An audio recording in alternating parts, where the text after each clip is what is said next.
የኢትዮጵያ ፖለቲካ እምብርት የሚሊዮኖች መኖሪያና የዓለም አቀፍ ተቋማት መቀመጫ የሆነችው አዲስ አበባ ዛሬም የፍጥጫ አጀንዳ ሆና ቀጥላለች። አዲስ አበባ የኦሮሚያ መዲና ሆና በሕገ መንግስቱ እውቅና ይሰጣት የሚለው አዲስ አጀንዳ በምክክር መድረኩ ላይ ትልቅ ቦምብ ፈንድቷል። ነገር ግን ወደ ዝርዝሩ ከመግባታችን በፊት በዚህ ቪዲዮ መጨረሻ ላይ የምነግራችሁ አንድ እጅግ አስደንጋጭ ሚስጥር አለ። እስከ መጨረሻው አብራችሁ ይቆዩ።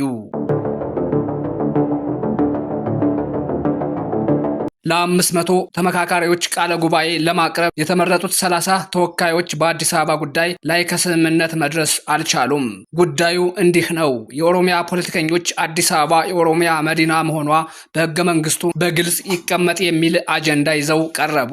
ይህ አጀንዳ ግን በመድረኩ ላይ የነበሩትን ሌሎች ተሳታፊዎች ክፉኛ አስቆጥቷል። ስምምነት ባለመኖሩ የ500ዎቹ ጉባኤ ያለ ቃለ ጉባኤ ተበትኗል። በምክክሩ ላይ ከተለያዩ ክልሎች የመጡ ተሳታፊዎች ያቀረቡት መከራከሪያ እጅግ ጠንካራ ነበር። አዲስ አበባ የብሔር ብሔረሰቦች መዲና ናት ይላሉ። ከተማዋ አማራው፣ ኦሮሞው፣ ጉራጌው፣ ትግሬው፣ ወላይታውና መላው የኢትዮጵያ ሕዝብ ንብረቱን ያፈራበት የኖረባትና የሞተላት ከተማ ናት። ከተማዋን ለአንድ ብሔር ብቻ መመደብ የሌሎች ብሔር ብሔረሰቦች መብት መርገጥና ከተማዋን ወደ አለመረጋጋት መክተት ነው የሚል ስጋት ቀርቧል።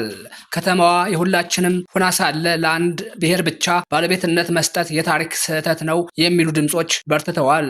በመድረኩ ላይ የተነሳው አንዱ ትልቅ እና አስገራሚ ጥያቄ ደግሞ ይህ ነበር። ታዲያ እናንተ በየመድረኩ ቀይ ባህርን በጋራ እንጠቀም እናልማ፣ የጋራ ሀብታችን ነው እያላችሁ ለምን ትወተውታላችሁ የሚል ነው።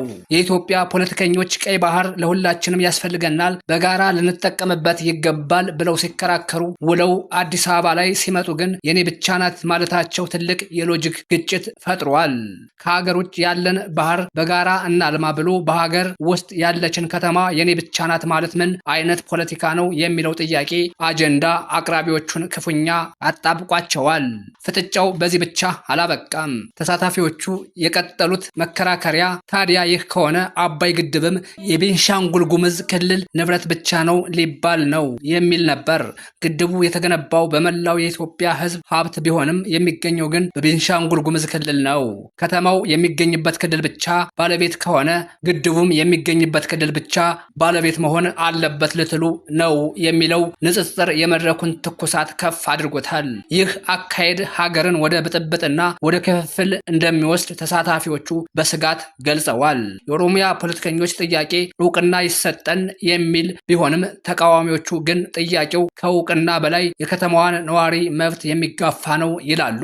አዲስ አበባ በፌዴራል መንግስት የምትተዳደር ራሷን የቻለች ከተማ ሆና ሳለ የሌላ ክልል መዲና እንድትሆን ሕግ ማውጣት ከተማዋን ለሁለት ሀያላት ተገዥ ማድረግ ነው ተብሏል። አንዲት ከተማ ለሁለት መንግስት ለፌዴራልና ለክልል ተጠሪ መሆን አትችልም። ይህ አስተዳደራዊ ቀውስ ይፈጥራል የሚለው የምርምር ውጤት በመድረኩ ላይ ተንጸባርቋል። ፖለቲካው እንደሚያሳየው አዲስ አበባ የኦሮሚያ መዲና እንድትሆን በሕግ ከተደነገገ የከተማዋ ነዋሪዎች መብት ምን ይሆናል የሚል ትልቅ ጥያቄ ፈጥሯል። ከተማዋ የሁላችንም ነች የሚሉ ወገኖች ስጋታቸው ከተማዋ የአንድ ክልል ንብረት ከሆነች የሌሎች ብሔር ብሔረሰቦች የንብረት ባለቤትነት የመኖርና የመስራት መብት አደጋ ላይ ይወድቃል የሚል ነው። አዲስ አበባ በባህሪዋ የብሔር ብሔረሰቦች ከተማ በመሆኗ ለአንድ አካል ብቻ አሳልፎ መስጠት የከተማዋን ነፍስ እንደ መግደል ይቆጠራል የሚሉ ትችቶች ቀርበዋል። አዲስ አበባን ለአንድ አካል ብቻ መመደብ ማለት ኢትዮጵያን የመበተን ያህል ነው የሚሉ ወገኖች ጥቂት አይደሉም። ምክንያቱም ከተማዋ የኢትዮጵያ ትንሿ ሞዴል ናት። የሁሉም ብሔር ብሔረሰብ ስኬት፣ ንብረትና ሕይወት የተሳሰረባት ከተማ ናት።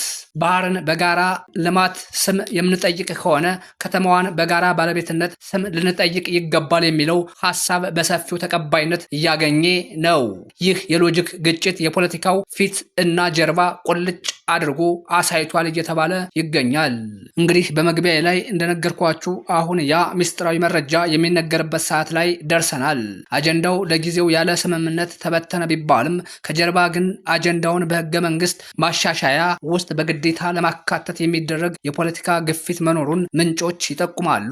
ይህም ማለት የምክክሩ መድረክ ለመጽደቂያነት እንጂ ለውይይት ብቻ እንዳልነበረ የሚያሳዩ ፍንጮች አሉ። ከዚህ በኋላ አዲስ አበባ ላይ የሚደረጉ መዋቅራዊ ለውጦች ከፍተኛ የፖለቲካ ትኩሳትን ይዘው እንደሚመጡ ይጠበቃል። በመጨረሻም አዲስ አበባ የኢትዮጵያ ምልክት ናት። ከተማዋን በብሔር ፖለቲካ አጥር ውስጥ ማጥለቅ ውጤቱ ማህበራዊ ቀውስ ሊሆን ይችላል። አዲስ አበባ የሁሉም ብሔር ብሔረሰቦች ናት የሚለው መርህ ከተጣሰ የፌዴራል ስርዓቱ ራሱ አደጋ ላይ ይወድቃል የሚሉ ወገኖች ጥቂት አይደሉም። እናንተስ ምን ትላላችሁ? አዲስ አበባ የኦሮሚያ መዲና መሆኗ ተገቢ ነው? ቀይ ባህርን በጋራ እናልማ እየተባለ አዲስ አበባን የኔ ብቻ ናት ማለት ምክንያታዊ ነው? የአባይ ግድብስ የቤንሻንጉል ብቻ ነው ሊባል ይችላል? ሀሳባችሁን በሰከነ ቃላት በኮሜንት አጋሩን። አሁንም በሌላ አዲስ መረጃ እስክንገናኝ ድረስ በሰላም ቆዩ።